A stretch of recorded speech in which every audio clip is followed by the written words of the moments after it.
Hello साथियों, आज फिर एक बार सभी का स्वागत है। हरियाणा में जो पीआरटी का एग्ज़ाम होने वाला है उसमें साथियों ईवीएस का पोर्शन 10 नंबर का आएगा और उसी को रिलेटेड ये क्लास है। और जो साथियों टीजीटी एसएस की तैयारी कर रहे हैं उनके लिए भी ये क्लास है। तो इसमें हम क्या करेंगे, जो छठी क्लास की बुक है पृथ्वी हमारा आवास, ठीक है, उसको जो पहला चैप्टर है उसको हम देखेंगे। तो बढ़ते हैं अपनी छठी क्लास का जो टॉपिक है जो हम कवर करेंगे। सौरमंडल में पृथ्वी, ग्लोब, अक्षांश एवं देशांतर, पृथ्वी की गतियाँ, मानचित्र, पृथ्वी के प्रमुख परिमंडल, पृथ्वी के प्रमुख स्थल रूप, हमारा देश भारत, भारत, जलवायु, वनस्पति तथा वन्य प्राणी। तो हम इन टॉपिकों को कवर करेंगे।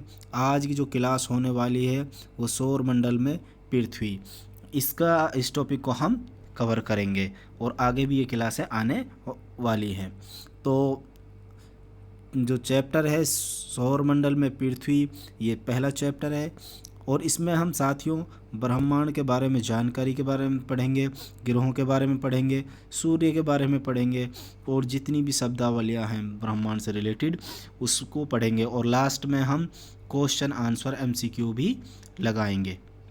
तो बढ़ते हैं हम अपनी जिस भी साथी ने हमारा चैनल सब्सक्राइब नहीं किया है तो प्लीज़ हमारे चैनल सनाया एजुकेशन को सब्सक्राइब कर लें और बेल आइकॉन को दबा लें और अपने व्हाट्सएप ग्रुप और यार दोस्त के साथ शेयर ज़रूर करें। तो बढ़ते हैं हम अपनी क्लास की तरफ। तो सबसे पहले खगोलीय पिंड। खगोलीय पिंड क्या होते हैं? सूर्य, चंद्रमा तथा वे सभी वस्तुएं जो रात के समय आसमान में चमकती हुई दिखाई पड़ती हैं खगोलीय पिंड कहलाती हैं। जो भी चीज़ हमें रात में आसमान में चमकती हुई दिखाई देती है उन सभी को हम खगोलीय पिंड कहते हैं। तारा, अब खगोलीय पिंडों में एक तारा आता है, ठीक है। बड़े आकार के खगोलीय पिंड जो गर्म होते हैं, जो बहुत इनका आकार बहुत बड़ा होता है और ये गर्म होते हैं। दूसरा, ये गैसों के बने होते हैं। इनके पास अपनी स्यों की ऊष्मा और प्रकाश होता है, मतलब खुद का प्रकाश और ऊष्मा होती है जिसका वे अत्यधिक मात्रा में उत्सर्जन करते हैं। सूर्य भी एक तारा है, ये सबसे नज़दीक है इसलिए हमें थोड़ा बड़ा दिखाई देता है, जबकि और जो तारे हैं वो हमसे बहुत ज़्यादा दूर हैं और वो हमें छोटे दिखाई देते हैं। तारामंडल, विभिन्न तारों के समूह द्वारा बनाई गई आकृतियाँ नक्षत्र मंडल या तारामंडल कहलाती हैं। जैसे तारा बने होते हैं एक लाइन में, ये कोई आकृति बना दी, या 7 तारों की आकृति जिसको हम सप्तऋषि बोल देते हैं, ऐसी आकृतियाँ जो तारा बनाता है उनको हम तारामंडल कहते हैं। उदाहरण के लिए अर्सा मेजर, बिग बियर या सप्तऋषि तारामंडल। 7 तारों का एक समूह होता है इस तरीके से और ये इसको हम सप्तऋषि बोलते हैं। ये भी एक तारामंडल का उदाहरण है। विशेष, तारों की सहायता से हम रात्रि के समय दिशा का निर्धारण कर सकते हैं। जैसे ध्रुव तारा पृथ्वी के उत्तरी ध्रुव की सीध में होने के कारण उत्तर दिशा की ओर ही दिखाई देता है। जो ध्रुव तारा है वो हमेशा नॉर्थ साइड दिखाई देता है। बात कर लेते हैं सूर्य, सन। सूर्य सौरमंडल के केंद्र में है। यह विशाल और बेहद गर्म गैसों से बना है। जितने भी हमारा सौरमंडल है उसके जो सेंटर में है वो सन सेंटर में, और बाकी के ग्रह उसके चारों ओर चक्कर लगाते हैं। और ये बहुत बड़ा और गर्म गैसों से बना हुआ है और इसका खिंचाव बल इसे सौरमंडल को बांधे रखता है। तो इसका जो खिंचाव बल होता है वो सभी ग्रहों को अपनी ओर बांधे रखता है। सूर्य सौरमंडल के लिए ऊष्मा और प्रकाश का अंतिम स्रोत है। जो हमें प्रकाश मिलता है या जो सभी ग्रहों पर प्रकाश, उपग्रहों पर प्रकाश मिलता है वो सूर्य से ही मिलता है। सूर्य पृथ्वी से लगभग 150 मिलियन किलोमीटर दूरी पर है, ठीक है। 150 मिलियन, ठीक है, कितना? 15 करोड़ किलोमीटर हमसे दूर है। आप अंदाज़ा लगा सकते हो, तब इतनी गर्मी है, ठीक है, तब इतना प्रकाश है। तो इसकी जो पृथ्वी से जो सूर्य की दूरी है वो 15 करोड़ या 150 मिलियन किलोमीटर दूर है। सूर्य में ऊष्मा का उत्पादन नाभिकीय संलयन की प्रक्रिया द्वारा होता है। ठीक है। नाभिकीय संलयन, जिसमें दो क्या एक होता है नाभिक विखंडन, जिसमें नाभिक टूटता है, एक संलयन जिसमें नाभिक जुड़ता है की प्रक्रिया होती है, जिसमें हाइड्रोजन के अणु परस्पर मिलकर हीलियम बनाते हैं, यानी कि दो हाइड्रोजन मिलकर हीलियम इसमें बनाते हैं। नाभिकीय, मैं एक बार बता देता हूँ, नाभिकीय संलयन दो हाइड्रोजन मिलकर एक हीलियम का निर्माण करते हैं। और जो परमाणु बम होता है साथियों, वो विखंडन पर आधारित होता है, ठीक है। और हाइड्रोजन जो बम होता है वो नाभिकीय संलयन पर आधारित होता है। और परमाणु बम से 100 गुना या इससे भी ज़्यादा ताकतवर होता है हाइड्रोजन बम। तो परिणाम इसमें जो ऊष्मा होती है, ऊर्जा होती है, बहुत ज़्यादा देखने को मिलती है। अब एक लाइट ईयर, जो प्रकाश वर्ष है, ये दूरी इससे हम दूरी को मापते हैं, ठीक है। प्रकाश वर्ष एक साल में प्रकाश द्वारा तय की गई दूरी को हम प्रकाश वर्ष बोलते हैं। तो इसका जो मान है वो 9.46 इंटू 10 की पावर 15 मीटर या 10 की पावर 12 किलोमीटर भी हम बोल सकते हैं। अगर किलोमीटर आ गया तो 12 बोलेंगे, अगर मीटर आ गया तो 15 बोलेंगे, ठीक है। और याद रखना दूरी मापक यंत्र है ये। जो सूर्य की जो प्रकाश है वो पृथ्वी में आने पर 8 मिनट 20 सेकंड में वो पृथ्वी पर आ जाता है, ठीक है। 8 मिनट 20 सेकंड। और उसका जो चंद्रमा का है वो साथियों 1.3 सेकंड में आ जाता है। तो याद रखना 8 मिनट 20 सेकंड। सौरमंडल, सूर्य 8 ग्रह एवं उनके उपग्रह और अन्य खगोलीय पिंड जैसे क्षुद्र ग्रह, उल्कापिंड आदि मिलकर सौरमंडल का निर्माण करते हैं। सूर्य इसके केंद्र में होता है तथा सभी आकाशीय पिंड सूर्य के चारों ओर चक्कर लगाते हैं। बात कर लेते हैं हम ग्रह की। ऐसे खगोलीय पिंड जिनके पास सूर्य का प्रकाश या ऊष्मा नहीं होती। किसी भी ग्रह के पास अपनी खुद का प्रकाश और खुद की ऊष्मा नहीं है, वो तारों से अपनी प्रकाश और ऊर्जा प्राप्त करते हैं। लेकिन हम बात कर लेते हैं अपने सौरमंडल में। तो अपने सौरमंडल में जो ऊर्जा प्राप्त होती है वो सूर्य से होती है। वह तारों के प्रकाश से प्रकाशित होते हैं, यानी कि तारों जो हमें प्रकाश मिलता है वो तारों से मिलता है। प्लेनेट ग्रीक भाषा में प्लेनेटाई से बना है, जिसका अर्थ है परिभ्रमक या चारों ओर चक्कर लगाने वाले।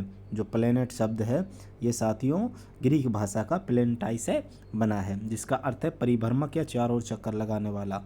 हमारे सौरमंडल में 8 ग्रह हैं। सूर्य से बढ़ती दूरी के अनुसार इनका क्रम इस प्रकार है: बुध, शुक्र, पृथ्वी, मंगल, बृहस्पति, शनि, यूरेनस, इसको अरुण भी बोल देते हैं, नेपच्यून, और इसको वरुण भी बोल देते हैं, ठीक है। तो याद रखना मरकरी, वीनस, अर्थ, मार्स, जुपिटर, सैटर्न, यूरेनस और नेपच्यून। सभी ग्रह एक दीर्घवृत्ताकार पथ पर घूमते हुए सूर्य के चारों ओर चक्कर लगाते हैं। तो क्वेश्चन आ जाता है कई बार कि जो ग्रह है सूर्य के किस प्रकार चक्कर लगाते हैं। तो याद रखना दीर्घवृत्ताकार पथ पर घूमते हैं। शुक्र को पृथ्वी का जुड़वा ग्रह या जुड़वा बहन भी माना जाता है। तो याद रखना शुक्र को, क्योंकि इसका आकार पृथ्वी से मिलता जुलता है। शुक्र ग्रह अत्यंत चमकीला होने के कारण इसे भोर का तारा भी कहा जाता है, ठीक है। तो याद रखना शुक्र को पृथ्वी की जुड़वा बहन या पृथ्वी की जुड़वा ग्रह या भोर का तारा या सांझ का तारा भी इसको बोल देते हैं। इवनिंग स्टार भी इसको बोल देते हैं, इंग्लिश में बोल देते हैं। इवनिंग स्टार आ जाए, सांझ का तारा आ जाए, भोर का तारा आ जाए, वो शुक्र है।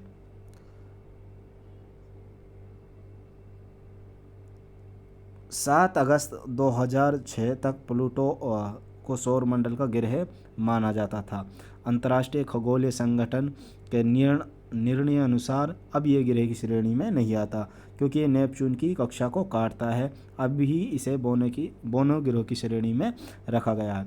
साथियों क्या होता है, जो ग्रह होते हैं वो अपने एक निश्चित पथ पर घूमते हैं, ठीक है, ग्रह क्या होते हैं, अपनी उनका एक निश्चित पथ होता है, वो उसी पर घूमते हैं, वो एक दूसरे की सीमाएं नहीं काटते। लेकिन जो प्लूटो ग्रह था वो साथियों नेपच्यून की जो कक्ष होता है उसमें वो चला जाता था, इसलिए इसको ग्रह की श्रेणी से हटाकर बोनो ग्रह की श्रेणी में या डार्फ प्लानेट में इसको रखा गया है, डार्फ प्लानेट। तो याद रखना इसको क्यों कहते हैं, क्योंकि जो ग्रह होते हैं वो अपनी निश्चित पथ पर घूमते हैं, लेकिन प्लूटो अपनी निश्चित पथ पर नहीं घूमता था, ये नेपच्यून के कक्ष में घुस जाता था, इसलिए इसको बोना ग्रह की श्रेणी में रखा गया है। आर्यभट्ट प्राचीन भारत के प्रसिद्ध खगोल शास्त्री थे, ठीक है, एस्ट्रोनॉट बोलते हैं इनको। उन्होंने कहा कि परावर्तित सूर्य के प्रकाश के कारण चंद्रमा और ग्रह चमकते हैं, कि जो सूर्य हमारा जो पृथ्वी है या अन्य ग्रह है या जो उपग्रह है जैसे चंद्रमा, उनमें जो प्रकाश होता है वो सूर्य के परावर्तित सूर्य के प्रकाश के कारण वो चमकते हैं। बृहस्पति, शनि और यूरेनस के चारों ओर छल्ले पाए जाते हैं। हमें दिखाई देता है सिर्फ शनि जिसके चारों ओर छल्ले हैं, बट याद रखना बृहस्पति, शनि, यूरेनस इनके चारों ओर छल्ले हैं। ये बेल्ट असंख्य छोटे छोटे पिंडों से बनी है, इसमें छोटे छोटे पिंड हैं जो चारों तरफ इसके चक्कर लगाते हैं। तो याद रखना बृहस्पति, शनि और यूरेनस के चारों ओर छल्ले पाए जाते हैं। अब बात कर लेते हैं हम अपने पृथ्वी की। सूर्य से दूरी के अनुसार ये तीसरा ग्रह है, आकार में ये सौर मंडल का 5वां बड़ा ग्रह है, ठीक है, दूरी से ये तीसरा बड़ा ग्रह तीसरे नंबर पर आता है और आकार में ये 5वें नंबर पर आता है। सूर्य के सबसे नज़दीक बुध है और आकार में सबसे बड़ा बृहस्पति ग्रह है।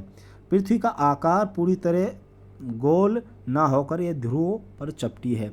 इसका शिव का अपना एक आकार है जिसे भूआब कहा जाता है।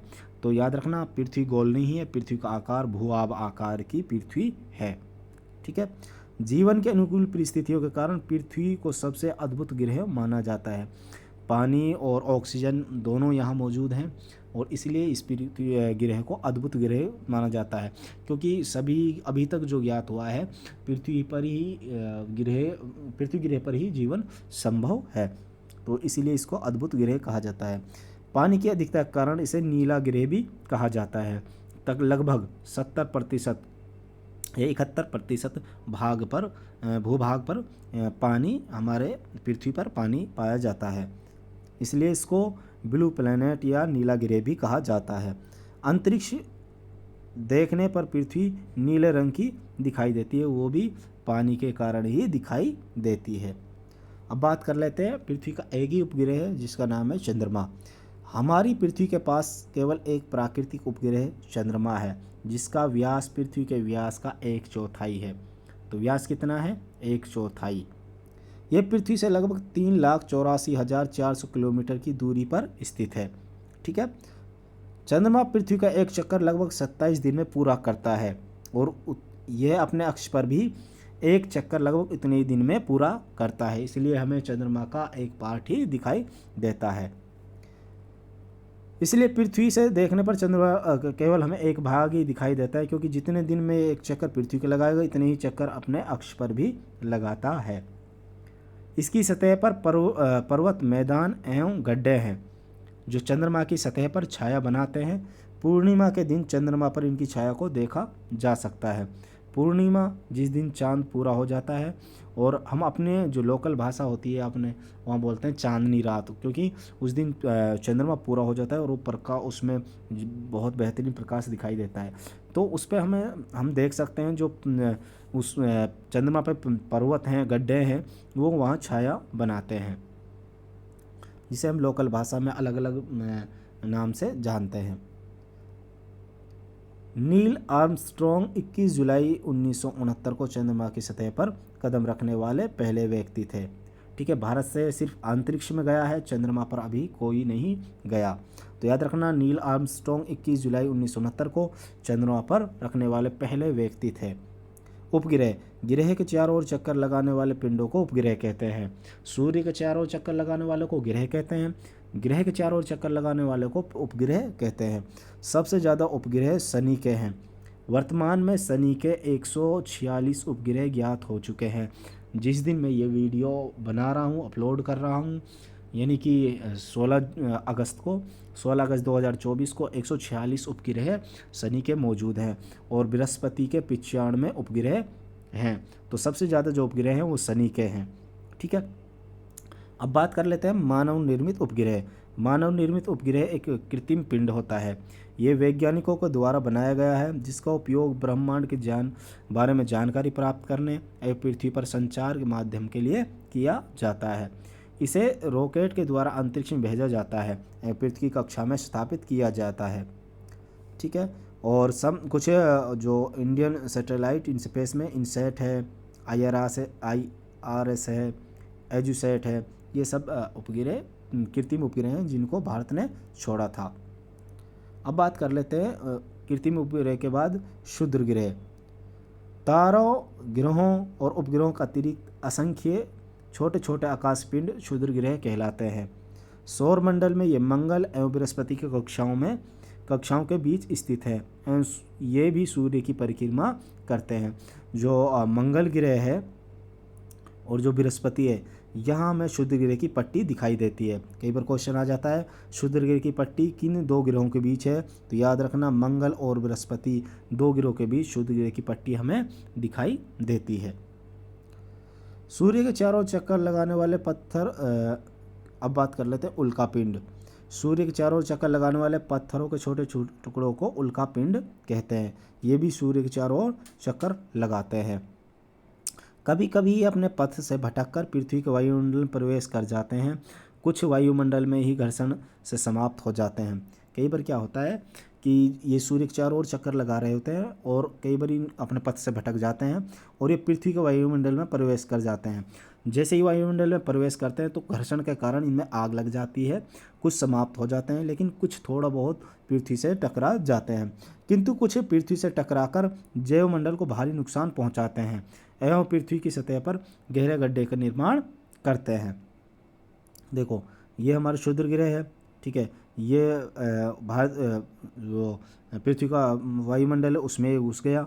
ठीक है, अब ये घर्षण होने के कारण इसमें आग लगे, कई बार ये पूरी तरीके से जल जाता है और कई बार ये थोड़ा बहुत पृथ्वी से टकरा जाता है जिससे जैवमंडल को काफ़ी नुकसान पहुंचता है और गहरा खड्डा बना देता है। अब बात कर लेते हैं ब्रह्मांड की, यूनिवर्स की। ठीक है, खुले अब आकाशगंगा देख लेते हैं पहले। खुले आसमान में एक और दूसरी तक फैली सफ़ेद पट्टी दिखाई देने वाले करोड़ों तारों का समूह आकाशगंगा कहलाती है। ठीक है, क्यों आकाशगंगा क्यों नाम दिया? क्योंकि आकाश में जब खुली सफ़ेद पट्टी लंबी दिखाई पड़ती है, मानो आसमान में कोई गंगा बह रही हो, तो इसीलिए इसका नाम आकाशगंगा रखा। इनमें गैसों के असंख्य बादल भी पाए जाते हैं। ठीक है, बहुत सारे गैस और बादल, गैसों के असंख्य बादल भी पाए जाते हैं। सौर मंडल मिल्की वे आकाशगंगा का भाग है। जो सौर मंडल, हमारा सौर मंडल है, वो मिल्की वे आकाशगंगा उसका पार्ट है। लाखों आकाशगंगा मिलकर ब्रह्मांड का निर्माण करते हैं। जो हमारा ब्रह्मांड है, पहले सौर मंडल मिलकर आकाशगंगा का निर्माण करेगा। आकाशगंगाएं मिलकर, बहुत सारे सौर मंडल मिलकर आकाशगंगाएं का निर्माण करते हैं और आकाशगंगाएं मिलकर ब्रह्मांड का निर्माण करती हैं। ये सभी आकाशगंगाएं एक दूसरे से लगातार दूर जा रही हैं, अर्थात हमारे असीमित ब्रह्मांड का लगातार विस्तार हो रहा है, यानी कि ब्रह्मांड अब भी फैलता जा रहा है।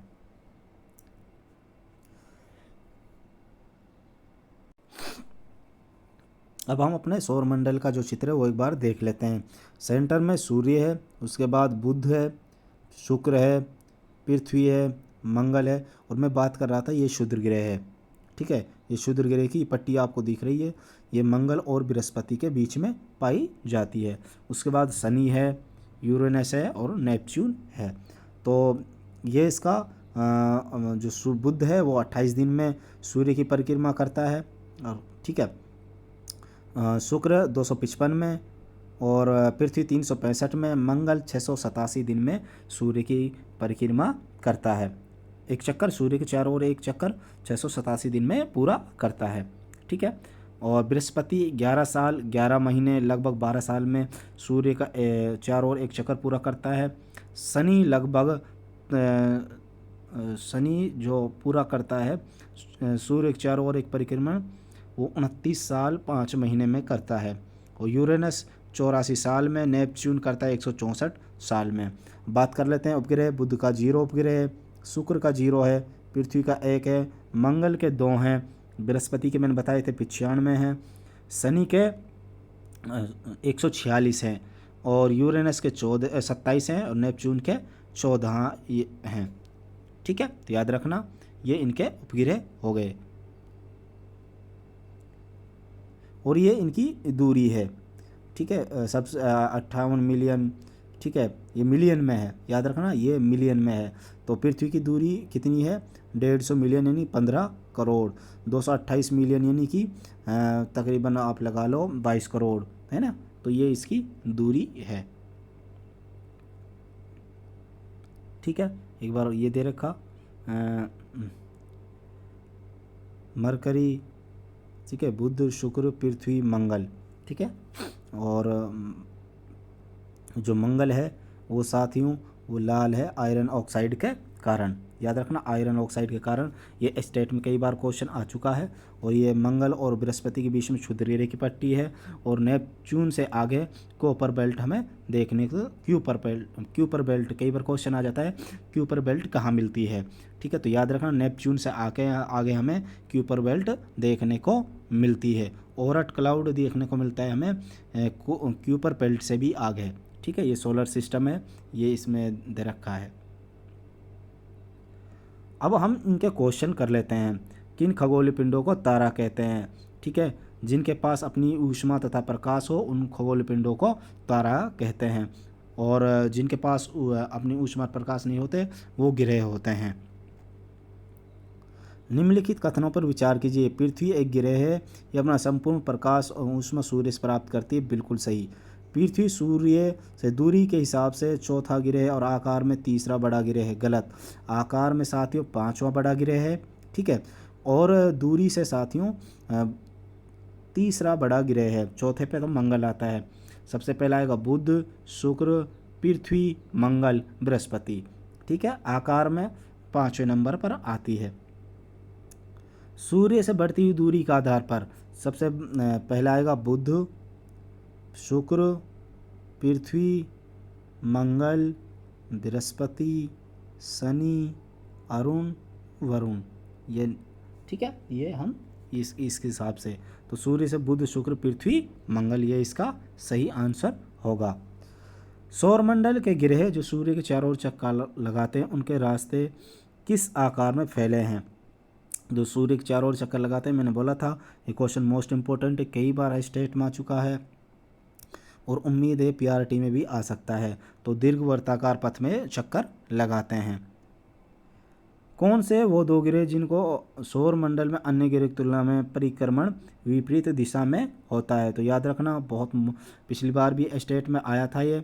ठीक है, तो कौन सा? शुक्र और यूरेनस, जिसको हम अरुण बोलते हैं। जैसे हम बोल देते हैं भाई हमारे यहाँ जो क्या बोलते हैं, हमारे जो सभी ग्रह हैं वो साथियों पश्चिम से पूर्व की ओर घूमते हैं, और ये पूर्व से पश्चिम की ओर घूमते हैं।